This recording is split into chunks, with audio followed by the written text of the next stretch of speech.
Arc 6, Chapter 10. As if a flash, Arc 6, Hall of Memories, Chapter 10. As if a flash jumbled together with the vast land of sand dunes was a flower meadow with a variety of colors.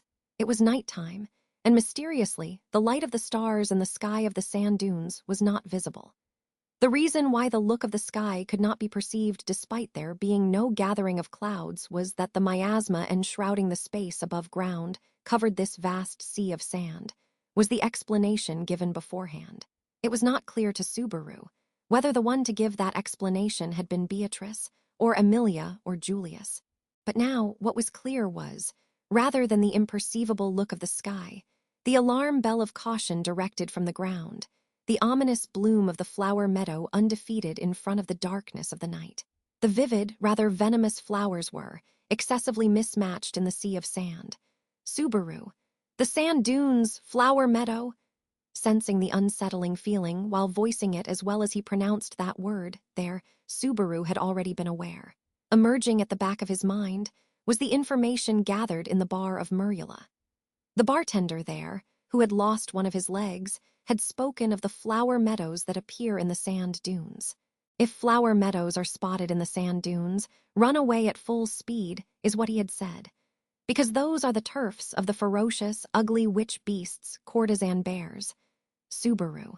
But even if you say run away at full speed, pointing out the weakness in those words, the muttering Subaru, while gazing ahead, stepped back. The flower meadow was the territory of a witch beast. That information was beneficial. There was also the mention of immediately running from the henceforth ferocious and atrocious witch beast. But if there was a problem, it was its scale. Keeping their silence, Subaru and the others, who were lined up in a row, held their breaths. In front of the row, having surmounted the menace of sand time, broken through the distortion of space, what had appeared was the continuous desert leading to the watchtower. Those lines of sight were now filled with the stretching flower meadow. It was, quite literally, dense enough for there to not be a single spot to step on. Springing forth all of a sudden in the desert was the paradise of the flower meadow. There were limits even when it came to shadiness. It was something that they would have avoided even without the warning of the bar's bartender. That is precisely why, if flying through the sky was an option, then they would have had chosen that and avoided this without any hesitation whatsoever. Subaru. Avoiding it is impossible, you know. Murmuring it such that there was no difference between it and a horse sigh, Subaru aimed his voice towards Meili. Under the present conditions, regarding their countermeasures against witch beasts, relying on Meili was of an unexpected benefit. What she judged controlled their path, but the complexion of her face, glaring at the flower meadow, was quite pale. With the formation of cold sweat, blood vanished from her light-complexioned skin. Without the need of any words, she understood the negativity of the emergency, as if having picked it up with her own hands. Slowly, Patrash, with her large build, drew closer with unbelievable silence. On her back was Beatrice, seeing the instruction in her eyes saying, "Jump on." In fact, Subaru placed his foot on the saddle, and while doing so, silenced all sound and once again positioned himself on top of the dragon. Whether it was for continuing ahead or for returning back, it would not be possible for Subaru's legs, who would get swallowed by the sand. Even if their judgments were made through the reins, they would have to rely upon the well-walking legs of Patrash for fast movement. Meili, for now it seems everyone is sleepy NG. Holding his breath, how much time had it been since Meili's judgment had been awaited? As if 10 seconds had passed, or to him it felt like it had been nearly an hour, Meili spilled that out, as if whispering. Receiving that, Subaru, with energy draining from his shoulders, brought Patrash closer to the dragon carriage. Subaru, that flower meadow is the turf of the courtesan bear.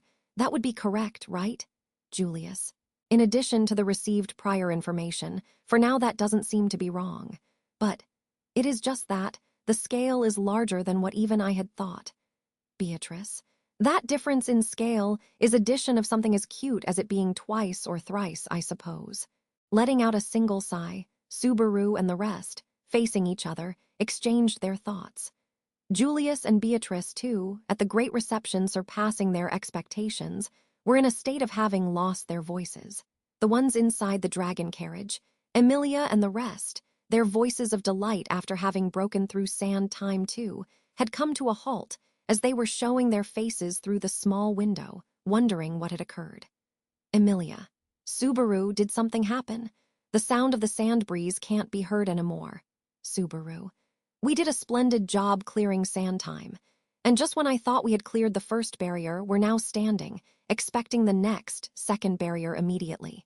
As you can see, Emilia, as you can see, you say, ah.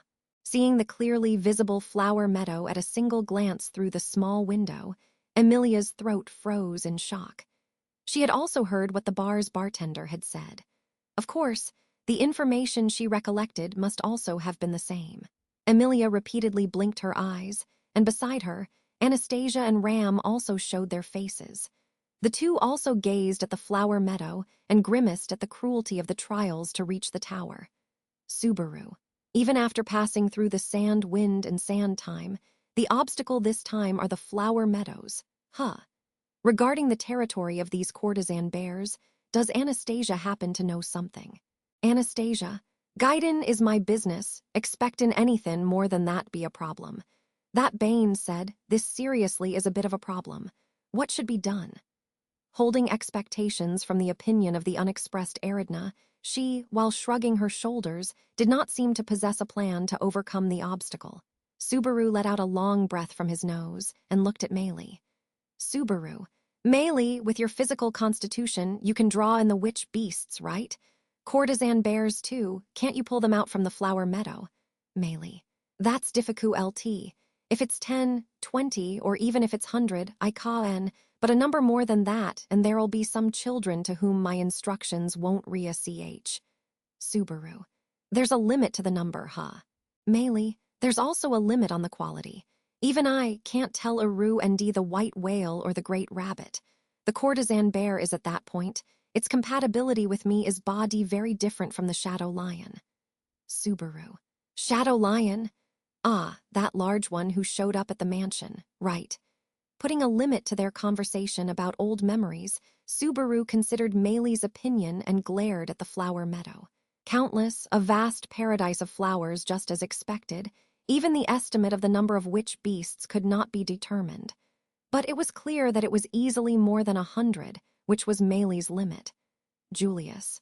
In the present situation, it could be said that the choices we have are to either continue or return.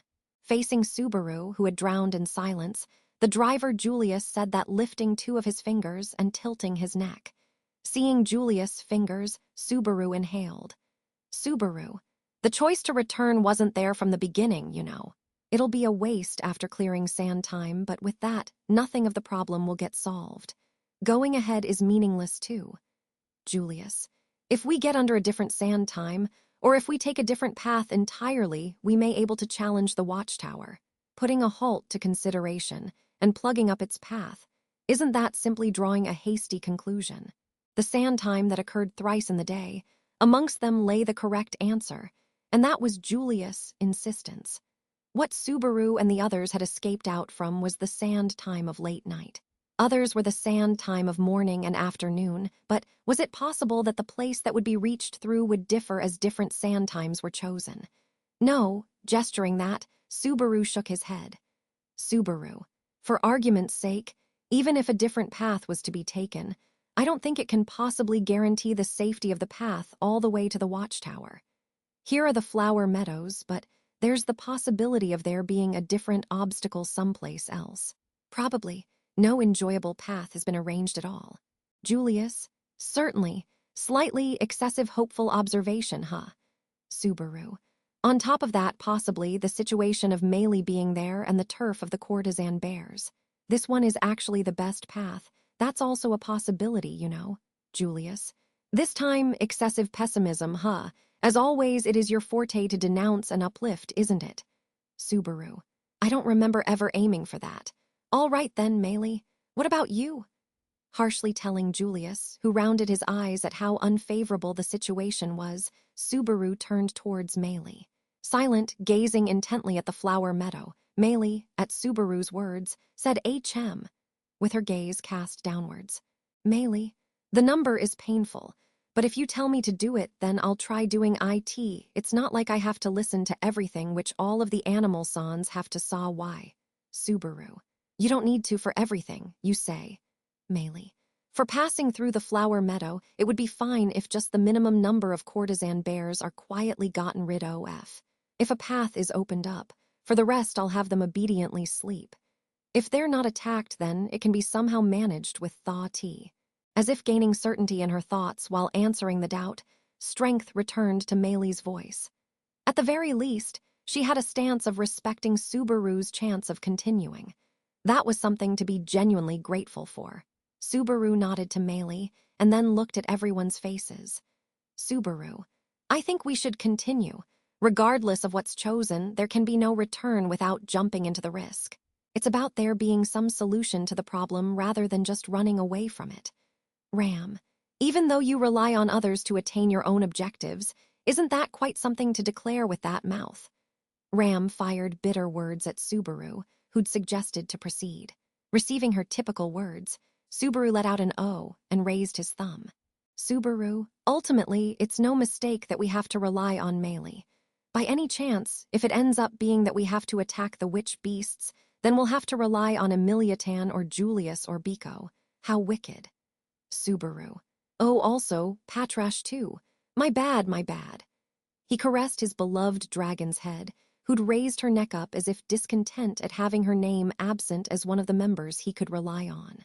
Against that pathetic declaration of Subaru's, Ram, with a frankly astonished expression, shrugged her shoulders. Ram, having self-awareness will be of no help.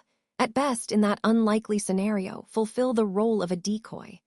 Subaru. Hearing that is also pretty nostalgic. You may not remember it, though.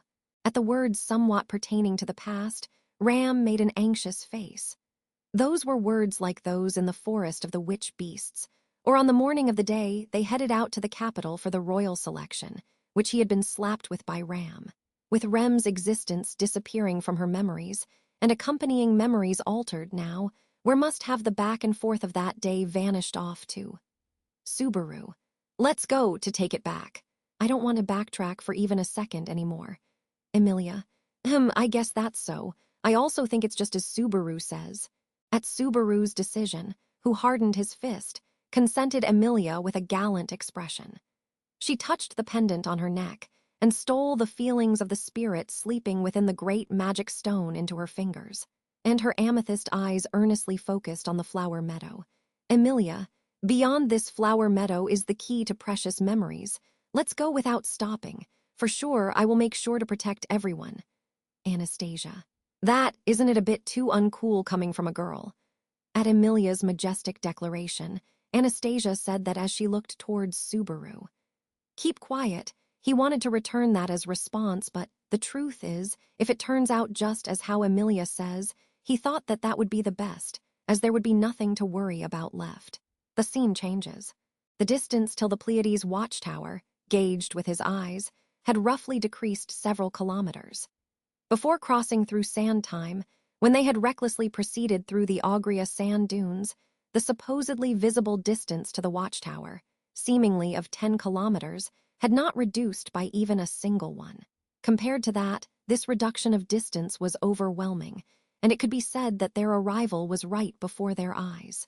Subaru. But anything and everything comes after escaping away from this nest of the courtesan bears. Completely filling their field of vision, the flower meadow, on top of the sea of sand, enshrined majesty, strongly abhorrent. The plants having their roots embedded into the ground, such natural ecology was nowhere here. The slightly floating stems or roots were, not growing from the ground, but from none other than the bodies of those repulsive brutes. Around when they would be escaping the territory of the courtesan bears, what Meili had instructed to Subaru and the others was simple: to be as silent as possible. According to her remarks, the courtesan bears were currently lying dormant. They would not thoughtlessly wake them up, but in exchange for that, it seems they would not be able to get an idea of the ferocity of the witch beasts getting up after continuing to lay down. Meili. The bad animal sans being active is the most brutal thigh-ng. The exterminated white whale, when appearing immediately after the fog, used to be the most enraged, and seemed to be most troublesome too. That was the digression Meili spoke of regarding the white whale.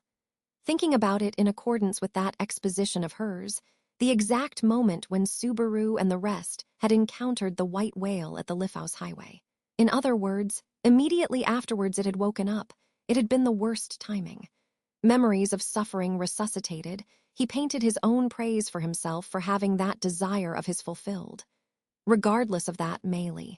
Being angry when woken up goes for everyone, humans, animals, and bad animal sans. That's why stay completely quiet. If you can do just that, I'll somehow manage from my side. Abiding by the remarks of Meili, who possessed such strong will, thus commenced the march of the row who'd clamped down their breathing. Their battle formation was a substitute for the occasion of capturing the sand dunes, the style of the dragon carriage proceeding further. Sitting as the driver, conveying the intents of the courtesan bears was Meili, and in accordance with those aims Julius drove the dragon carriage further. Patrash, on which Subaru had a good grip on, attached and detached to the rear of that dragon carriage and raced in a single line. Feeling himself bend, Subaru, holding his breath, clutched onto Beatrice's petite body. Her body temperature could be felt. It seemed that she had stiffened her body and was feeling nervous. On the side of the dragon carriage, upon the roof of the dragon carriage was present a figure. A figure who need not be suspected, for the familiar silhouette was that of Emilia. Noticing Subaru's gaze, Emilia aimed her amethyst eyes towards him and raised her hand. The reason why Emilia was lying in ambush like that upon the roof was so that she could move instantly in case an issue of some sort rose. Though Subaru would have liked her to quietly stay within the dragon carriage, but with the support of Julius, spirit arts gone, the only ally capable of long-range attacks was Emilia. Though it wasn't as if Beatrice could not do it if she pushed herself, but with a single large blow, Subaru would exhaust his gas. It was a part of Subaru's inferiority complex that, in terms of strength, he had to depend upon others, for protecting him as well if he was present. If that wasn't so, if he did not have to do that, perhaps even Rem would. The weakness of thinking in that direction was always present within Subaru. Subaru. Hick. With the rise of such uncompromising emotions beyond his control, the back of Beatrice's head pushed up his jaw. At Subaru's surprise, Beatrice snorted her nose. Focus on what is in front of you right now is what she must have had meant. Looking overhead once again, Emilia, too, had pointed her finger towards Subaru, and he understood that she was urging for similar caution. Unable to express either compromise or understanding, he exchanged a deep sigh. The truth was that he wanted to slap his cheek and alter his emotions, but that could put his life at risk, an action that could prove to be deadly. And as Subaru's usual detour of thoughts gave rise to his resolution, the party's forefront arrived at the flower meadow practically at the same time. Meili, move! At once, Jian halted pulling the dragon carriage, and Meili's faint voice slipped into the creaking sound of the wheels and was thrown towards the flower meadow. At first, there being no response to Meili's call, Subaru gritted his molars. Meili, move. Once again, Meili called out the order. Even still, indeed, no change was born in the flower meadow. In the vexing duration, Subaru's stomach lining started to grumble with something similar to itchiness. And with that distortion, the ground, as if truly being stripped off, the flower meadow arose. Without thinking, looking straight at the form of the witch beast, Subaru's throat seized up. The witch beast called the courtesan bear, befitting of its name, possessed a figure like that of a bear. The height of the courtesan bear was perhaps around 2 meters to 3 meters. Short legs, in exchange for that, arms long enough to drag on the ground. Its arms visibly concealed under black fur and claw-like nails growing at the ends, is what he understood. From the rear to the armpits of that body, the vivid flowers swaying was the sort of impression it projected. But observing that witch beast from close proximity, one's eyes tended to turn towards the front rather than the rear of that body.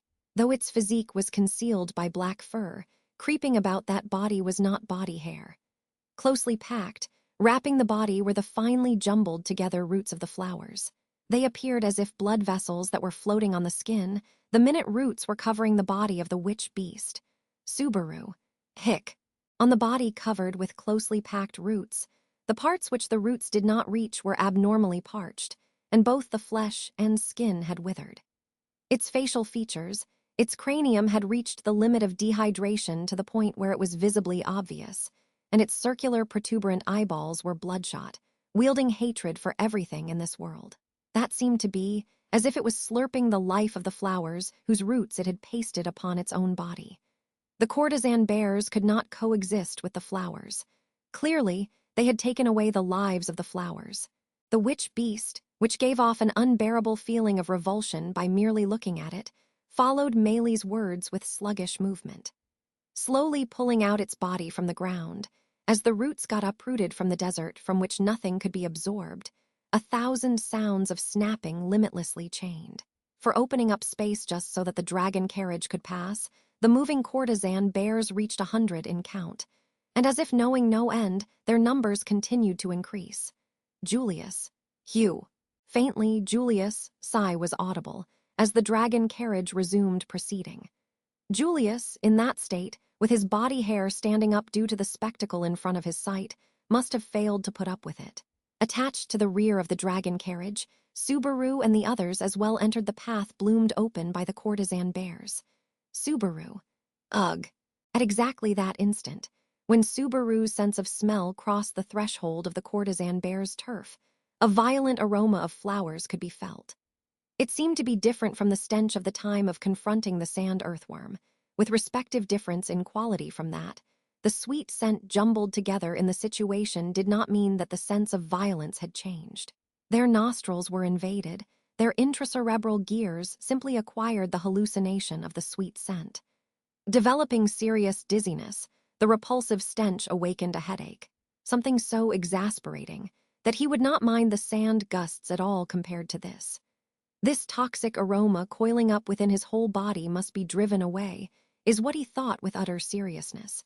Such wishes of Subaru were fruitless, and in the absence of any flow of wind, the party proceeded towards the interior of the flower meadow. Subaru. Hick! As if having noticed something, Beatrice pulled Subaru's sleeve. Looking at her wondering what had come up, she was incessantly concerned regarding something behind them.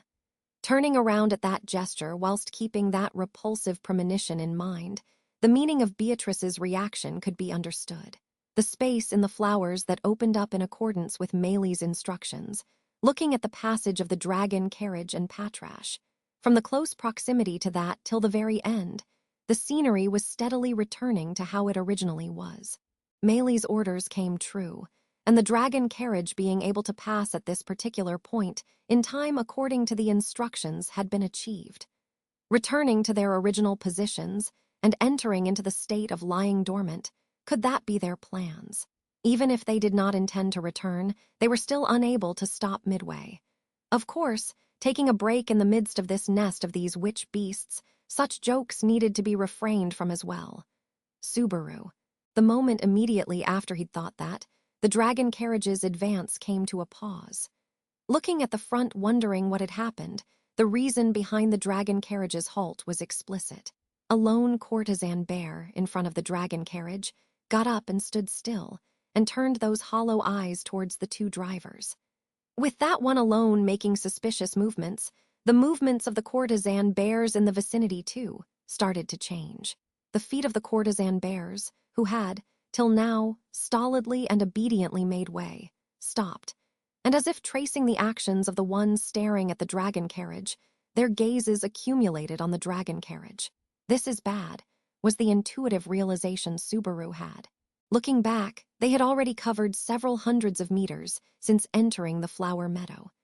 With the pathway behind plugged up, it was clear that they had been surrounded by the courtesan bears from all directions. Their numbers were in the hundreds, or possibly even in the thousands. A violent difference in numbers. Thinking that far, his gaze entwined with that of Emilia's, who was on top of the roof. Emilia was looking down onto the courtesan bear in front, and was puzzled over what kind of judgment she should deal it. If the outbreak of a fight, just as till now, could be avoided, then clearing the frontward of the dragon carriage with Emilia's magic, and running through was the optimal way. However, she did not want to mistake the timing and rush things too fast. Meili, SHH, and in front of Subaru and the rest who were puzzled regarding their judgment, the one with utmost composure was Meili. Putting a finger on her lips, she calmed the indecisive Subaru and the others beforehand. Following afterwards, she pointed the finger she had on her lips towards the front and scowled at the courtesan bear looking at her. Meili, tch, a finger pointing outwards, and a sound, as if flicking her tongue, leaked out of Meili's lips. That was a sigh, like what humans made to soothe kittens. If the subject truly was a kitten, then it would give a pleasant impression as well, but with the fiendish witch beast as the subject, there was no mitigation whatsoever. However, all of Meili's fingers jolted at her tongue's sound, and gradually the courtesan bear's line of sight shifted from the two drivers to Meili alone, and then moved to Meili's fingers. Meili, STCHH. At the same pace, obtaining certainty that the courtesan bear's focus was on the finger, Meili slowly swung her hand, which had her fingers pointed towards the right of the dragon carriage. Lured to the movement of that arm, the courtesan bear, which had brought the dragon carriage to a standstill, turned its face towards that and moved, taking a single step in that direction. Subaru, at the courtesan bear's conduct, of distancing itself away from the dragon carriage, a reflexive sigh of relief leaked out of Subaru's throat. Emilia or Beatrice, too, who had stiffened their bodies up, too, loosened their shoulders in relief. When the one who had caused a standstill moved, the other courtesan bears, too, tried to return to their own movements of distancing themselves. At the same pace, the march through the flower meadow resumed was how it was supposed to be. Hic! At that moment, the thread of tension snapped, and nobody could be condemned for raising their voice. Suddenly, in the situation of enduring under compulsion of utmost limits of the stalemate, the thing known as the heart could not stand strong. That goes for humans, and for ground dragons as well. Showered upon with the pressure of losing to the courtesan bear, Giant gave out a short growl and stamped its feet on the ground as if enraged. Subaru, OSH hic. At Giant's roar, which abruptly cut off the silence, the courtesan bears, which were in a state of lying dormant, reacted altogether at once. The one attempting to distance itself away from the dragon carriage turned back, and that reaction infected the environs as well. The witch beasts rose and leapt upon the dragon carriage with their bare fangs. Immediately before Emilia, El Huma, the mana materialized rapidly, and the spearhead of the formed ice lance penetrated through the witch beast's cranium. The sharp vanguard of ice pierced through its large mouth, infringing upon its oral cavity, and broke through its nape. Its brain churned. The courtesan bear, without raising its voice, collapsed backwards as it faced annihilation. Caught up in that vigor, several courtesan bears without pause toppled sideways.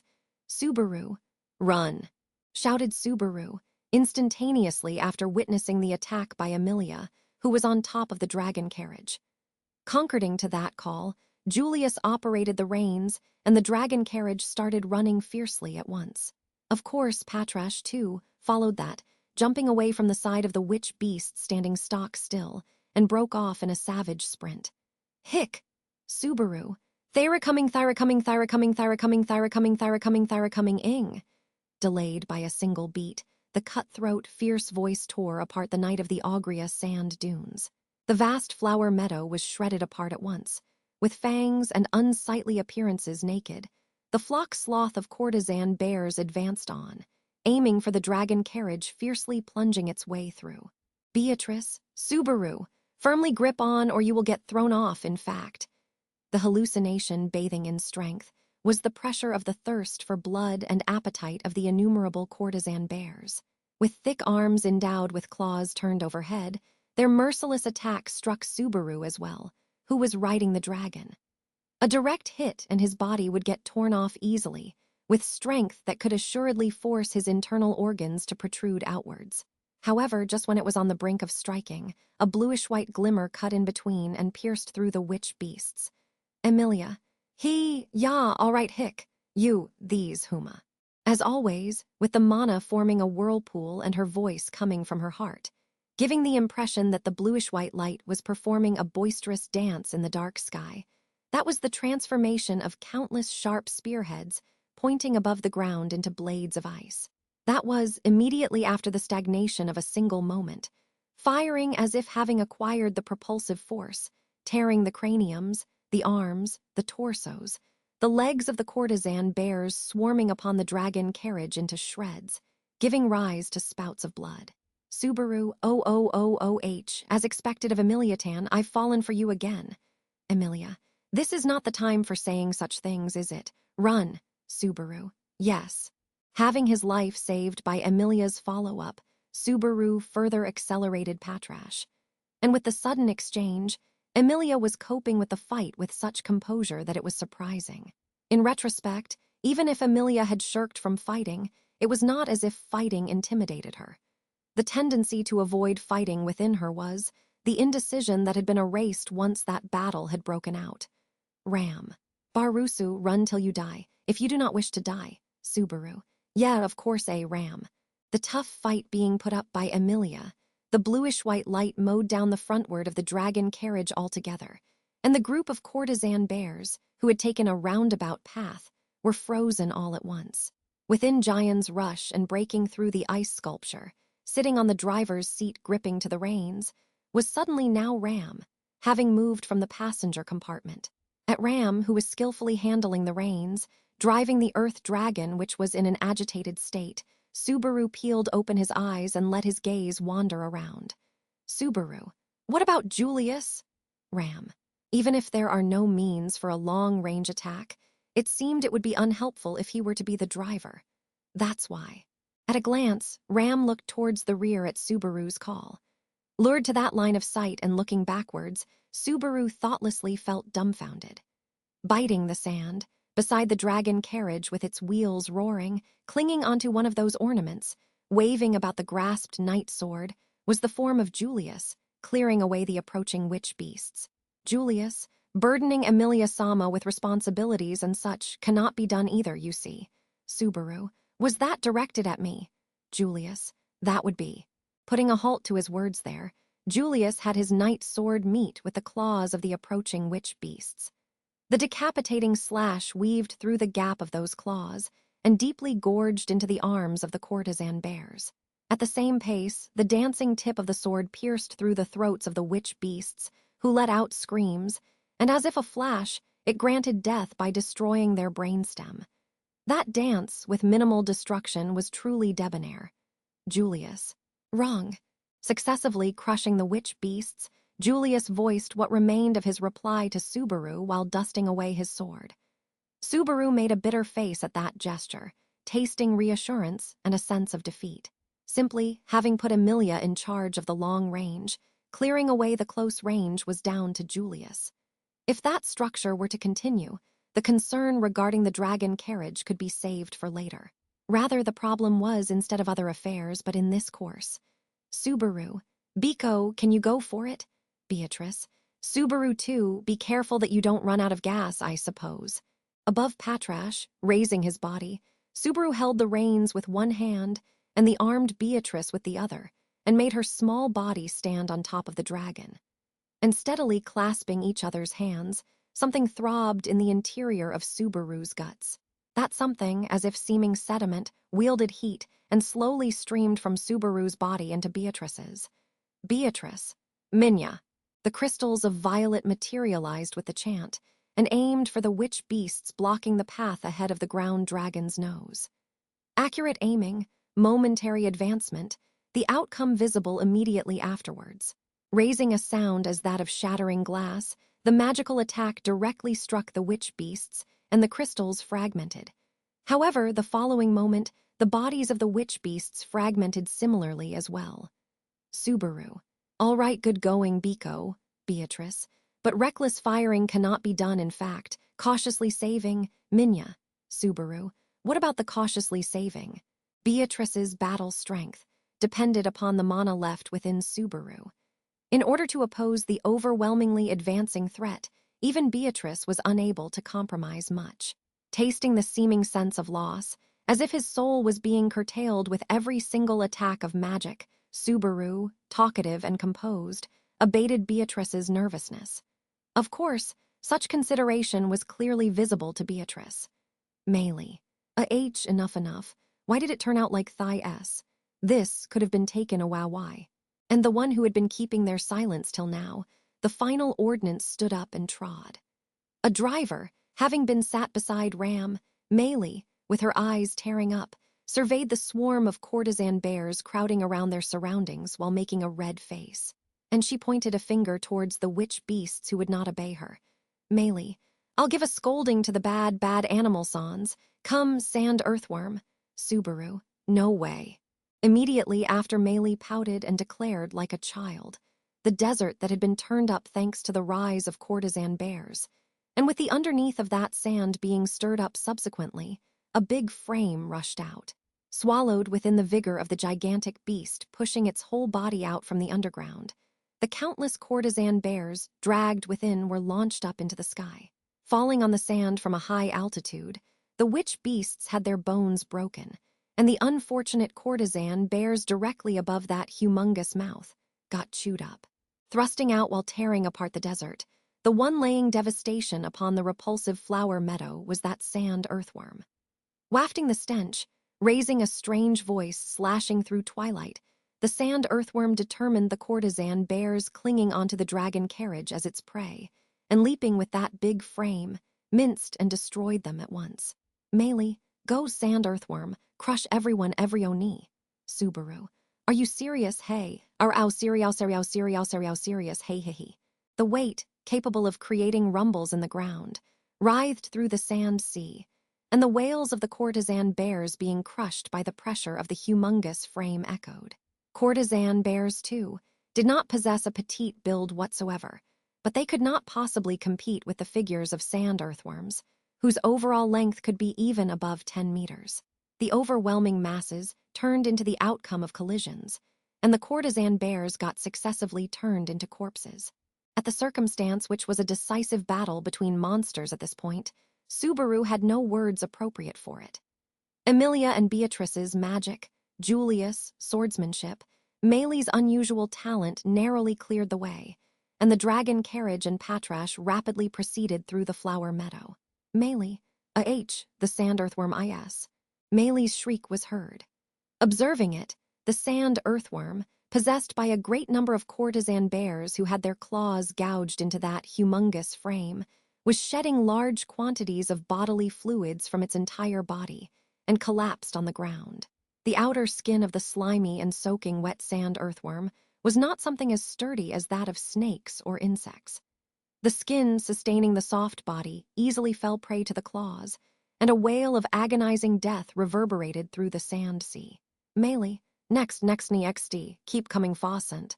Once a single giant collapsed, Meili clasped her hands with a pallid face.